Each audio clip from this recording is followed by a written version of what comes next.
Bonjour, je suis Julien, votre professeur de français pour le niveau B1. Je vais vous parler aujourd'hui de la position des doubles pronoms dans la phrase. Donc les pronoms, à quoi servent-ils tout d'abord? Ils servent à remplacer des COD ou des COI. D'accord? Alors, premièrement, nous allons voir la position des doubles prénoms dans la phrase au mode indicatif, conditionnel, subjonctif, impératif, négatif. D'accord? Donc, en première position, nous aurons tout d'abord le verbe. Ensuite, le premier pronom qui vient est le pronom complément d'objet direct, qui sera remplacé par le, la, les. Ensuite, en deuxième position, nous aurons le pronom complément d'objet indirect, introduit par a. Ces pronoms seront nous, vous, lui ou leur. Enfin, en troisième position, nous aurons les compléments introduits par a ou de qui seront remplacés par les pronoms i ou en. Des exemples. J'emmène votre groupe à la piscine.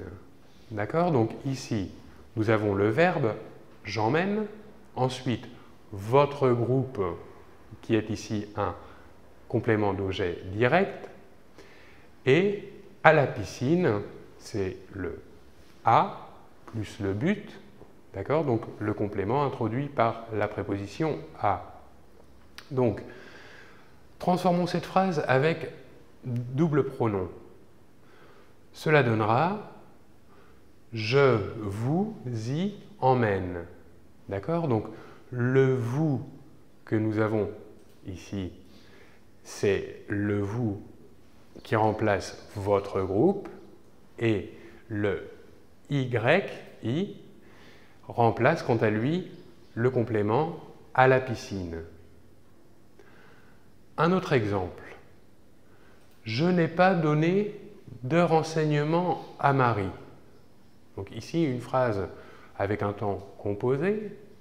Donc, le résultat avec une phrase transformée avec le double pronom va donner « Je ne lui en ai pas donné ». D'accord? Passons maintenant aux positions des doubles pronoms dans les phrases à l'impératif affirmatif. Donc, nous aurons tout d'abord le COD, COI, à la première et deuxième personne réfléchie. Ces pronoms seront me, te, nous, vous ou ce. Ensuite, en deuxième position, nous aurons le pronom qui remplace le complément d'objet direct.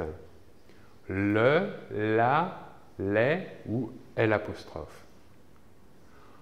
Ensuite, le double pronom, le pronom qui remplace le complément d'objet indirect, introduit par a, troisième personne. Ce double pronom sera ou lui ou leur. Et ensuite, nous aurons un complément introduit par exemple par de. Donc, le pronom qui remplacera ce complément sera le pronom en. Et pour terminer, le verbe. Alors, un exemple. Laisse les chaussures à la porte. Donc, nous avons bien ici une phrase à l'impératif affirmatif. D'accord? Donc, les chaussures dans cette phrase est ici complément d'objet direct. Et à la porte, ici, est un complément introduit par a.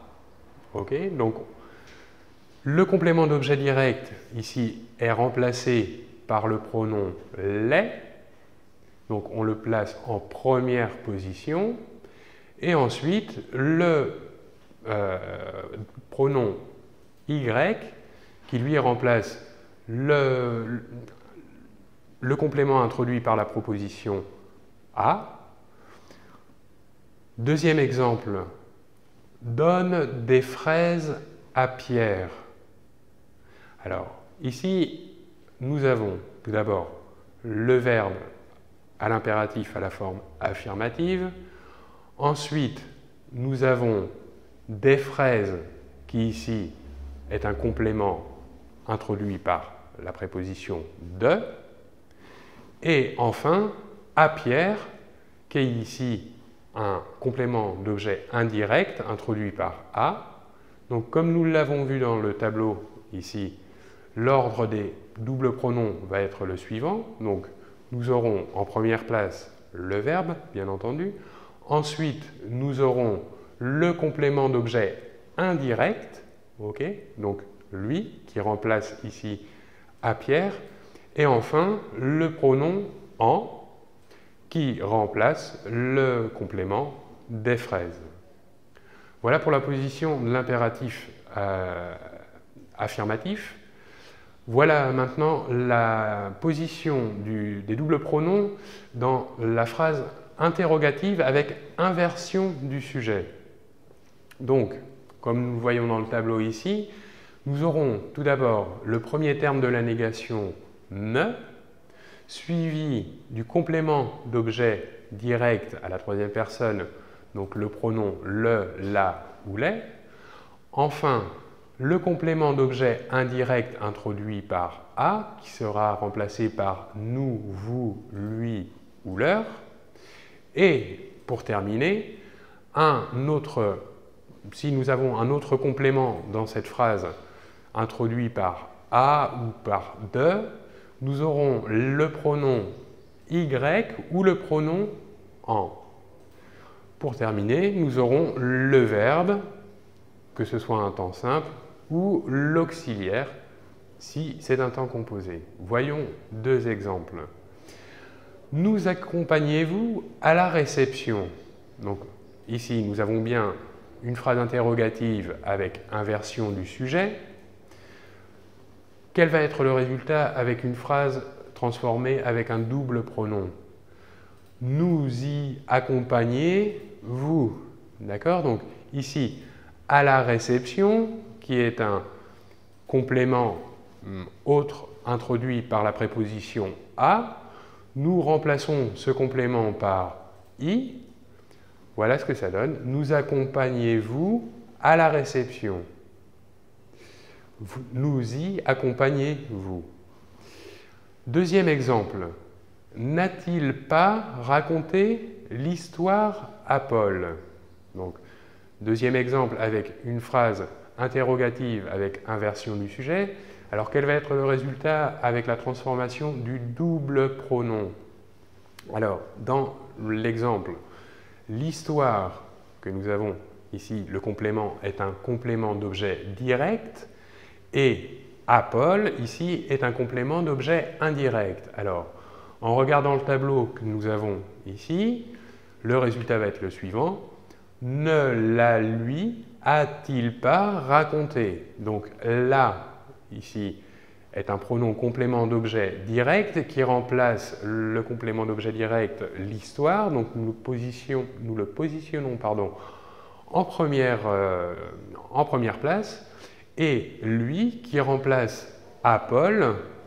Donc lui est ici pronom complément d'objet indirect et placé en deuxième position dans l'exemple. Voilà, j'espère que ce contenu vous aura aidé. Je vous remercie beaucoup de votre attention et on se retrouve très bientôt. Merci, au revoir.